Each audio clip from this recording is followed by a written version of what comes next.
Call to order the special meeting of the River Falls Board of Education. This meeting has been properly notified. Do we have any visitors or delegations who would like to address the board this evening? Hearing none, we are going to move into informational items, and that, as our tradition is, it kind of merges into the first action item under number 5. Mr. Benson. Again, we always present this information. I'm going to just jump ahead here. Kind of given a current status of our county and our district. We start off by sharing with you the Pierce County numbers. You can see that, you know, if you look at the timeline at the bottom, I'm trying to get my pointer to work. Here we go. So really it's this November through December where we've obviously, you hear we all hear and read the same story across our nation, that we've seen a pretty significant increase from when this whole COVID epidemic or pandemic started. And so we have this roller coaster from the last 4 weeks. Good news, I guess, if we can find again that little ray of good news, is that number did not continue to climb and climb and climb. Bad news is, though, those are much bigger numbers than we historically were looking at. So that roller coaster has continued now for a month. We're at our 3rd highest number Pierce County is. These previous weeks indicating some higher numbers. I pointed out here at the bottom, remember that university has been in remote learning since Thanksgiving. Cindy, still students and staff on campus, right? Yep, they have the option to be remote or in person. Yeah, so again, it's pretty significant, even with the remote learning, that we're keeping a very good handle on that. Positivity rate remains quite low. That's good news. Our 2-county area with our positivity rates.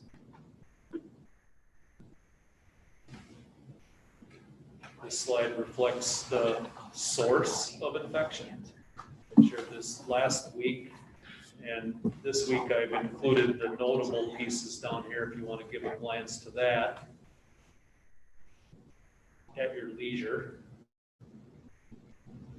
And then I also pointed out last week that the state DHS has this new website that allows us to drill in specifically within our own county. You can look at cities, towns, and so on. This slide shows the 7-day average rates by school district boundary. And again, I'm going to point out and clarify that is not our school district. The boundary is, my note says, it's our geographic region of all of our townships, as well as the city of River Falls. That's reflected here. It's not these are not school district numbers. And I just grabbed a bunch of the districts in our surrounding region to give you some comparisons to look at where we're at, again, with the 7-day average, comparing to others and comparing to the average. So again, one COVID case is one too many, but the good news is that we're maintaining some below the average. Jamie, question about that last slide up there. Any speculation as to why Hudson continues to be so much lower than everybody else? Are they doing something different there that everybody else is not doing? Not that I'm aware of. Are they lucky? You know, I think we have to be Probably the careful with opposite. various assumptions around how much testing is going on, people withholding testing, even sometimes reported numbers from hospitals. I'm sure there's anomalies in those categories. The thing I said last week, Alan, which points to maybe some disconnect in my own mind, would be a large percentage of people from Hudson School District being tested in Minnesota, and somehow those numbers not connecting back to what we're seeing here. I think River Falls would certainly fall into that category as well. because I know a number of people who have been tested in Minnesota, but I have a belief that there's not 100% connection between some of those, the reporting happening that way. At least that would be my first guess, just in thinking about it. But maybe that's completely wrong. Somebody could Yeah. tell me, that's definitely not right, but it just occurs to me that that might be a logical reason why. Sure. This table is again off of the Pierce County's website. It reflects the school districts, breaks it down, number of cases, elementary, middle, high school staff, and so on. And then we get to another slide that elaborates then on how our local numbers connect to that data here. So now, again, the last 3 weeks maybe, we've given you a more comprehensive look to give you the week-by-week, play-by-play, going back over the last 9 weeks of the information that we were showing you here. So what does all of this mean? I'll come back to this if you want to look at it further. Again, reminder to you and to the public that maybe is listening that we always put all of this information on our district website. Lots of stuff there to look at, so I don't ever want us to be perceived like we're skipping through things too quickly. We always want to be transparent. I'll jump to this slide. This is the kind of the page we get to, the slide we get to if and when the board has some decisions to make. No new proposals to put in front of you tonight. This is where we're currently at all of our grade levels and with our athletic programs. We've been updating you about our continuing efforts with social emotional supports, some things that we're doing differently at the high school. Did you say, how many kids here today? Roughly about 60. About 60 kiddos in the building today for a variety of reasons. I witnessed, to be honest now, I don't know if it was cheer or dance, must have been cheer club, dance club. Last week I went and saw them socially distant, wearing a mask, working out down in the auditorium. Told the kids how glad I was to see them in attendance. They were obviously elated about that kind of an opportunity, but Kid is working on other ways, as he shared earlier, some things that those 60 students were in the building for today. Academic support, just some time together, some opportunity to connect with teachers or work independently. I mentioned last week, coming attraction, I now made a note here to say, let's shoot for after the holiday break that we're going to see where we're at in bringing forth a proposal to the board with where we're at with not allowing youth sports to use our facilities. We'll continue to monitor things closely and see where we're at with that. Jamie, on that, since the board won't be meeting on January 4th, do we want to give you the authority to do something before our board meeting on the 11th?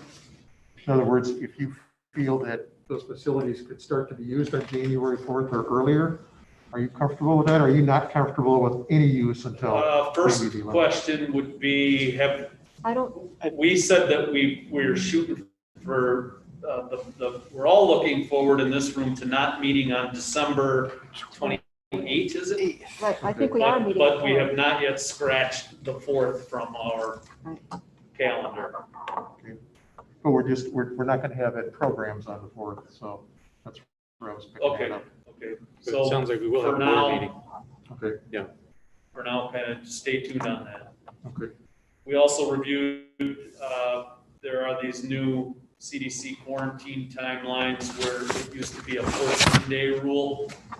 Now can be 10, or if you test negative after 7 days. And to clarify, what that means is you really can come back on day 11 or come back on day 8.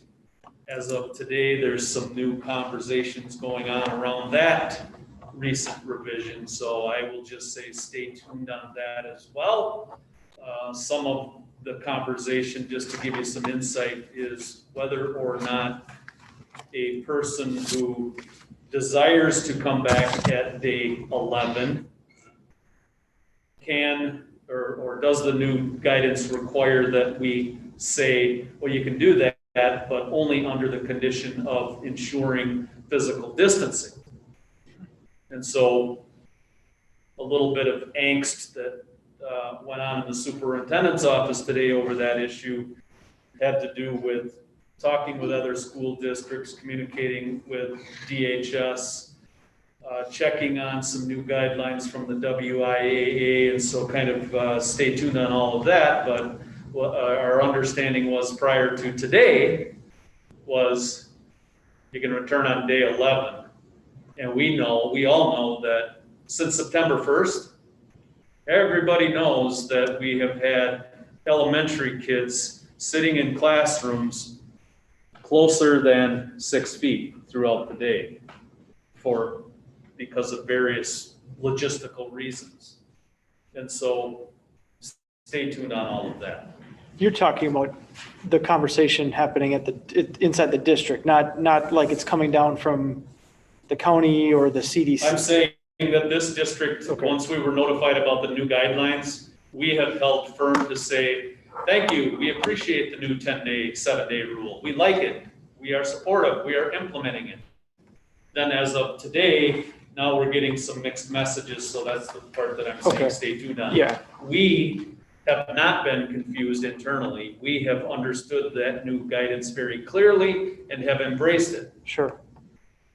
Yeah, but I think it's worth mentioning, I think DHS was not clear on their assumptions underlying that guidance.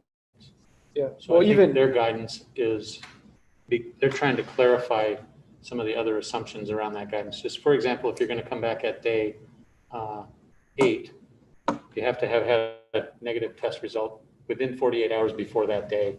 You're supposed to still distance and wear a mask and all the other things. But so there's just a few other things that I think hadn't gotten clearly communicated. Yep. And again, we all understand that everybody involved is not trying to confuse, not trying to make things more difficult. Yeah. Every agency, including this district, is just trying to keep everybody safe along the way. That's the bottom line. So, Amy, I stole a little something from you. We talked last week. I had to steal your quote, but I'm going to give myself credit as if I dreamt it up. I thought it was a good one. Okay. That there is now new light at the end of the tunnel. And it no longer looks like a runaway train headed our way. That it's actually a vaccine is that light at the end of the tunnel. But the reality is, from what we're hearing from the government and those agencies involved in the distribution of those vaccines, is that it remains months away for the vaccine to really take to have a widespread impact. And so we cannot let down our guard at this time. We must remain very vigilant and continue to do the things that we've all tried so very hard to do since March, to include avoid social gatherings and increase the amount of physical distancing, continue to wear a mask, sanitize, wash hands, surface cleaning, and the list goes on. We must remain vigilant. Couple things. One is, first off, my hope is, it looks to me maybe like, I don't even want to jinx it, but it's possible that our numbers could be plateauing and maybe even start to come down. I don't know if Christmas holiday will cause another spike or not, but I'm becoming increasingly, coming back to your comments about elementary and how successful elementary actually has been for us. The sooner we can get kids back in the classroom, even if it's a hybrid situation, the better. The more we can allow extracurricular activities and engagement, like you were talking about, some of the things going on in the building. I think it's so critical. The students that I know, the parents that I know, it's playing out the way we thought it was going to. This is really, really tough for the students, not just hard, but emotionally, socially. all of that. So my hope is the sooner we can get them, and anything we can do to facilitate more contact. Kit, you've talked about opportunities to bring them in, and I'm assuming that we're reaching out to individuals who are struggling and encouraging that. I think that's all good. The other part of this is that this might be an issue for future board meetings, but at what point does the board have a conversation? I want to get way out there and talk about vaccine. Are we going to require it of staff? How do we facilitate it with staff? Are we going to encourage it with our students? How do we encourage it with our students? And the timing of all that. We don't know that yet, but I think as a board, we're probably going to want to engage in some conversation about that. How can we incentivize, encourage, and or if we have to require vaccinations down the road? Current legal guidance suggests that we may not require, but that too could change. But I totally agree with you that we need to encourage and to help educate and inform people so that their level of confidence is there with the vaccine. We've all heard the speculation that the vaccine was rushed through the process, and therefore there's going to be people who are hesitant to get the vaccine and so on. And so we as a school district can and will continue to try to gather the research and the proof and the evidence that suggests that people obviously have to make their own decisions, but we can try our best to educate people on the facts about the vaccine. I think the first thing is to make sure we're taking care of ourselves, and especially our faculty, our teachers. How can we encourage, facilitate, make sure that our teachers are some of the first vaccinated? I don't know how we can do that, but I would love to think that we can protect our teachers among the first group. But anyway, we don't know any of that. It's kind of hard to get that information yet, but my hope is over the next 3 or 4 or 5 weeks, we'll know a lot more. So, Do we have a motion to continue in the present configuration of learning and learning environments? also move. Thank you, Alan. Is there a second? I'll second it. Thank you, Cindy. Questions, comments, more discussion? This is kind of random, but if you look at the school district slide that you guys have prepared now for basically 2 months, what's interesting to me is there's a little bit of variance, but it's pretty flat from week to week. There was a little bit of a spike mid-October and a little bit of a decline, but it doesn't really mirror what we're seeing with the counties. If you go back and match up, like when the counties started, I mean, even tying it back to Pierce County, Pierce County was under 100 active cases and went over 300, and we saw very little change within the school. So I don't know exactly what that means. It's just interesting now that you can see a couple months of how that ties in. It makes me more optimistic that it reinforces that we're not seeing the spread happening in the schools or as a result of kids being in school or staff being in school. In fact, some of those numbers, it looks like have even gone down over time. So I'm feeling more encouraged after seeing that week over week compared to what we're seeing inside the counties. It's hard to track exactly, but just looking at that, that's one thing that stands out to me that I'm at least optimistic about. It could also, another dimension of that could be that our mitigation strategies are having an impact. Yeah. Yeah, Which I makes think me pleased. I would agree with that. To not sound too bold or to jinx ourselves, but it feels like we've proven that we can do this thing called school. And we can do it safely. And it is through our mitigation efforts and being flexible and nimble and being proactive to make those surgical and those strategic decisions with individual students, staff with close contacts, closing individual classrooms, closing a building or program when needed. And I use that word proactive because we're not waiting for it to become a level of widespread transmission occurring in our schools. When we see some of the initial concerns, we take those surgical and strategic decisions and implement them on the side of safety. And I think that that's been helpful. Again, knock on wood when we say all of that, but our nursing, our school nurse, our health aides, our principals, our teachers, our support staff, there's a lot that goes into the daily grind of doing all of this work. And it is to the credit of all of those people involved and the collaboration and patience of our parents with all of it. And so we're considering where we're at nearing January, somewhat symbolizing a halfway point in a school year. We've really done some amazing things. That being said, we have our flaws, we have our weaknesses.